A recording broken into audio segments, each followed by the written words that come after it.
Bismillahirrahmanirrahim.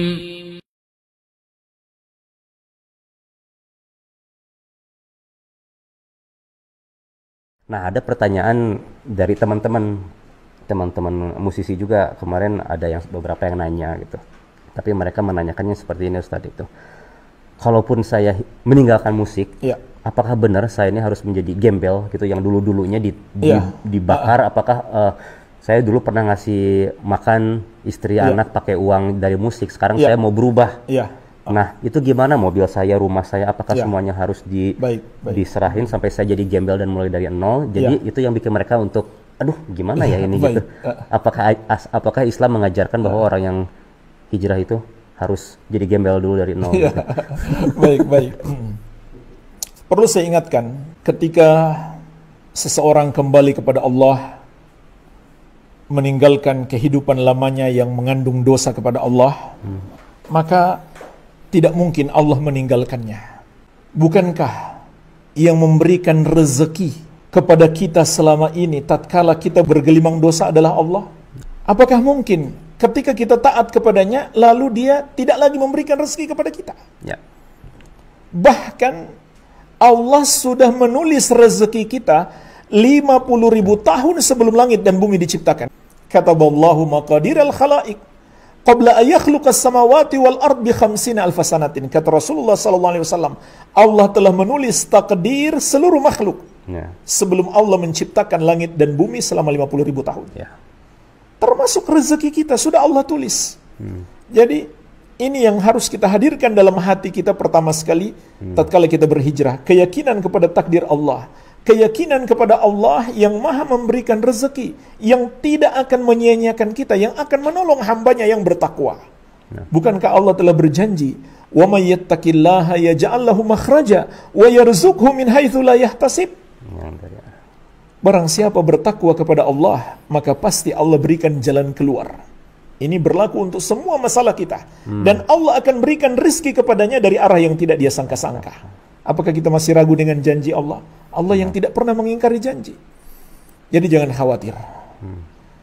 Kemudian yang kedua juga saya ingatkan, andai kita ditimpa kesulitan ekonomi, maka itu adalah ujian.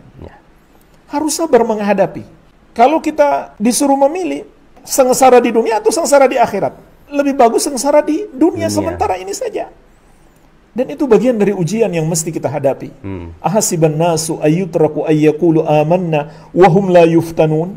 Apakah manusia mengira mereka akan dibiarkan begitu saja mengucapkan kami sudah beriman padahal mereka belum diuji? Maka mungkin saja ada kesulitan ekonomi sebagai bagian dari ujian keimanan kita. Sabar, tidak lama. Kalau kita betul-betul jujur kepada Allah, ikhlas meninggalkan maksiat karena Allah, ujian itu tidak akan selamanya. Allah akan berikan jalan keluar. Jadi harus dihadapi dengan kesabaran, ya akhi. Ini perlu disampaikan kepada kawan-kawan yang mau hijrah untuk kuat, sabar, dan lebih menghadirkan kenikmatan di akhirat daripada kenikmatan sementara di dunia ini. Kemudian yang ketiga, terkait dengan hukum harta yang kita kumpulkan semasa sebelum hijrah. Masa jahiliyah. Semasa kita belum tahu bahwa sumber harta kita itu haram. Para ulama menjelaskan harta haram itu ada dua macam. Yang pertama hak orang. Kalau itu hak orang mesti dikembalikan. Ya mungkin mencuri atau korupsi dan lain-lain. Ini mesti dikembalikan. Kalau korupsi dikembalikan ke negara. Kalau orang itu sudah nggak ada, ahli warisnya pun nggak ada, maka kita sedekahkan harta itu dengan niat untuk orang tersebut. Nah, ini yang pertama. Yang kedua, harta haram, tapi nggak ada orang yang berhak. Ya, contohnya penghasilan dari musik termasuk juga riba dan lain-lain. Nah, harta seperti ini, para ulama mengatakan, jika kita dapatkan dulu belum mengetahui hukumnya, maka dia hukumnya halal untuk kita nikmati sekarang. Kenapa? Karena ada ayat, yaitu di surat Al-Baqarah ayat 275. Faman ja'ahu mau'izatu min rabbih fantaha falahu ma salaf wa amruhu ilallah. Maka barang siapa yang telah datang kepadanya nasihat dari Rabb-nya, kemudian dia berhenti melakukan riba. Ini sebenarnya ayat awalnya berbicara tentang riba. Tapi maknanya umum. Para ulama menjelaskan, makna ayat ini mencakup semua harta haram yang semisal dengan riba. Yaitu, nggak ada orang yang punya hak padanya. Nggak perlu kita kembalikan, seperti harta curian tadi. Maka kata Allah, falahu ma salaf. Baginya apa yang sudah berlalu. Jadi, itu insya Allah Ta'ala tidak mengapa halal baginya. Namun jangan dia ulangi lagi perbuatan tersebut. Walaupun sebagian ulama juga menasihatkan, andai kita punya penghasilan lain, kemudian harta yang kita dapatkan dari yang haram itu kita berikan kepada fakir miskin, itu lebih baik.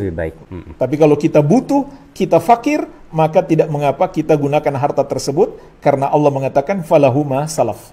Baginya apa yang telah berlalu, yang maksudnya dia belum mengetahui itu hukumnya haram, maka dimaafkan oleh Allah Subhanahu wa Ta'ala karena ketidaktahuan. Sebagaimana juga firman Allah tentang doa orang-orang yang beriman, Rabbana la tu'akhidna in nasina au akhtana. Wahai Rabb kami, jangan engkau hukum kami apabila kami lupa atau kami salah tanpa sengaja. Ketika kita sudah tahu lalu kita melakukan yang haram itu, maka hasilnya haram. Nah, oleh karena itu, kalau misalkan para musisi bertobat, maka dia tidak boleh kemudian menjual alat-alat musiknya. Nggak boleh. Karena Rasulullah SAW juga mengatakan, Innallaha idza harrama syai'an harrama thamanahu. Sesungguhnya Allah apabila mengharamkan sesuatu, Allah haramkan juga hasilnya, harganya. Jadi nggak boleh itu dijual. Ya, solusinya bagaimana? Bisa dirubah menjadi benda lain.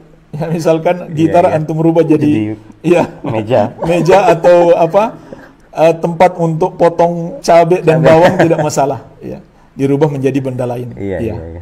Wallahu alam, seperti itu, akhi. Masya Allah, cukup jelas kayaknya Ustaz ya. Jadi yang saya rasain sama waktu sebelum keluar juga sambil mencari, tapi kalau semuanya sudah terjawab, udah tinggal berdoa aja, udah nggak bisa apa-apa. Itu yang sangat penting sekali, berdoa. Apalagi terkait dengan musik ini berat. Karena memang nikmat, enak mendengarkan musik itu. Bermain musik apalagi, antum merasakan sendiri kan? Jadi meninggalkannya berat. Maka kita betul-betul butuh pertolongan Allah. Mesti banyak berdoa.